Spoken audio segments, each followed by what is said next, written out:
secara global, secara konteks. Eh, Terus bagaimana dengan hadis yang masyhur ya, mungkin yang sering dilontarkan oleh kalangan mereka yang mengatakan bahwasannya Allah itu punya jihah. Salah satunya apa tadi? Ulu, tinggi atau di atas ya. Ketika Jariyah, seorang budak yang ditanya oleh Nabi SAW, Aina Allah? Maka dia mengatakan fis sama. Kemudian Nabi mengatakan atikha fa innaha mu'min. Bagaimana host? Di sini kan konteksnya Nabi SAW meyakini bahwasanya Allah itu juga ada di atas gitu. Iya, iya. Oke, siap bos, langsung dijawab bos ya. Menanggapi Monggo. pendapat saya tadi. Jadi begini Pak ya, jadi begini. Yang pertama terkait hadis jariyah itu hadisnya mudharib. Ya, hadisnya itu mengalami keguncangan, artinya hadis yang bermasalah Pak. Itu adalah hadis yang bermasalah dan itu sudah dibahas oleh ulama-ulama kita terdahulu, termasuk Imam Al-Baihaqi, mengatakan bahwa hadis itu adalah hadis yang mudharib, hadis yang mengalami keguncangan. Sedangkan di kalangan kita ini bahwa dalam hal akidah ini sebisa mungkin menghindari hadis-hadis yang bermasalah. Itu yang pertama. Nah, yang kedua, Imam Syafi'i sendiri menjelaskan bahwa dalam hadis itu, dalam konteks jariyah, di dalam kitabnya Al-Um itu kan Imam Syafi'i kan menukil hadis itu untuk istidlal sebagai dalil atas bahwa budak itu boleh dimerdekakan ketika mukmin gitu. Itu salah satu istidlalnya Imam Syafi'i adalah menggunakan hadis itu untuk wilayah perbudakan, bukan wilayah tauhid. Bukan wilayah tauhid. Nah, sekaligus Imam Syafi'i juga mengomentari bahwa Nabi bertanya kepada jariyah itu di qadri ukuliha, karena ini melihat kadar akalnya yang ditanya. Kita tahu bahwa saat itu zaman jahiliyah, Tuhan-Tuhannya orang kafir Quraisy itu kan di bumi. Ya, itu kan di bumi. Berhala-berhala kan di bumi. Nah, sehingga apa? Sehingga untuk mengukur, ya biqadri ukuliha tadi, untuk mengukur apakah orang ini kira-kira sudah terbebas, sudah ibrok dari asnam, dari berhala-berhala. Ini ngukurnya apa? Ukurnya adalah ketika dia ditanya, Allah, dia menunjuk bukan di tempatnya berhala, tapi di tempat lain. Oh, berarti dia sudah tidak percaya dengan berhala. Kalau tidak percaya dengan berhala, berarti dia sudah beriman. Nah, itu satu pemahamannya begitu. Nah, kemudian yang kedua, sebenarnya dari sekian redaksi hadis, termasuk hadis yang paling hasan, yang derajatnya bagus itu dari perawi-perawinya itu sebenarnya malah yang diriwayatkan oleh Imam Malik. Dan di redaksi hadisnya Imam Malik itu justru malah tidak menyebutkan ainallah, tidak ada redaksi ainallah. Jadi dari sekian hadis yang ada, itu sebagian menyebutkan ainallah, sebagian tidak ada redaksi ainallah. Dan justru dari perawi-perawi yang bagus itu tidak ada kata ainallah, tidak ada kata ainallah. Nah, kemudian untuk selanjutnya, jadi begini Pak, sifat-sifat dalam memahami sifat khobariyah atau sifat-sifat Allah yang ada di nas Al-Quran dan hadis, yang di situ arahnya adalah mutasabih. Ulama-ulama kita terdahulu itu sepakat menggunakan dua metode. Yang pertama adalah metode tafwid dan yang kedua adalah metode takwil. Tidak ada ulama-ulama itu yang mengisbat makna dohir hadis atau Al-Quran yang di situ bentuknya mutasabihat.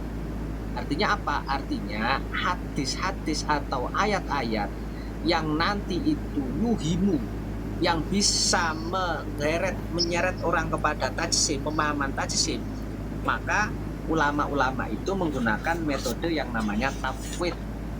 Nah, seperti di sini dijelaskan begini. Contoh begini. Jadi begini Pak. Ayat mutasabihat atau hadis mutasabihat itu seperti apa? Di dalam kitab Ahlussunnah Al-Asy'ariyah disebutkan begini, ma ja'a fil Qur'an wa sunnah as-shahih al-masyhurah minan nusus alati yuhimu dohiruha musabihatallahi ta'ala li khalqihi. Jadi ayat-ayat mutasabihat itu adalah ayat-ayat yang ada di dalam Al-Quran atau nas-nas yang ada di dalam Al-Quran dan Sunnah yang sahih, yang masyhur, yang di situ dohir ayatnya atau dohir nasnya itu bisa membelokkan, bisa mempunyai pengertian menyerupkan Allah dengan makhluknya. Yaitu namanya ayat-ayat mutasabihat. Dan ulama-ulama salaf, ulama salaf khalaf itu ketika ketemu dengan ayat-ayat kayak begitu atau nas-nas kayak begitu itu sepakat menggunakan dua metode. Yang pertama tafwid, yang kedua takwil. Nah, tafwid itu apa? Tafwid itu adalah mengimani lafadznya bahwa kalau memang itu sahih, kalau memang itu memang benar dari Nabi atau benar itu Allah, ya kita imani lafadznya. Tetapi kami tidak tahu artinya itu apa. Kami tidak tahu artinya apa. Ya, semisal yadullah, semisal yadullah fawqa aydihim, semisal bahwa yad Allah itu di atas tangan-tangan mereka. Nah, mereka mengimani bahwa annalahu yadun, bahwa Allah itu punya yad, ada yad. Bagi Allah itu ada yad. Tapi ketika ditanya apa artinya yad, kami tidak tahu. Artinya yad kami tidak tahu. Nah, itu metode tafwid atau takwil ijmali. Nah, kemudian kalau nanti mau pakai metode yang kedua, ada metode yang namanya takwil. Nah, apa tujuan dari tafwid dan takwil itu? Sekali lagi adalah untuk menyelamatkan akidah umat dari mentajsim dan mentasbih Allah Subhanahu wa taala. Karena apa? Karena Allah disucikan dari tasbih dan tajsim. Begitu, Pak. Itu mengenai hadis itu ya. Yang pertama, kalau kami bahwa hadis itu adalah bermasalah sehingga kami memilih untuk tidak terlalu membahas hadis itu. Boleh saya bicara sebentar, Kiai? Sebentar. Nggak apa-apa Pak Riyadi. Gini Pak Riyadi, kita teruskan ke Sa'il dulu Pak Riyadi, biar ini cepat clear ya.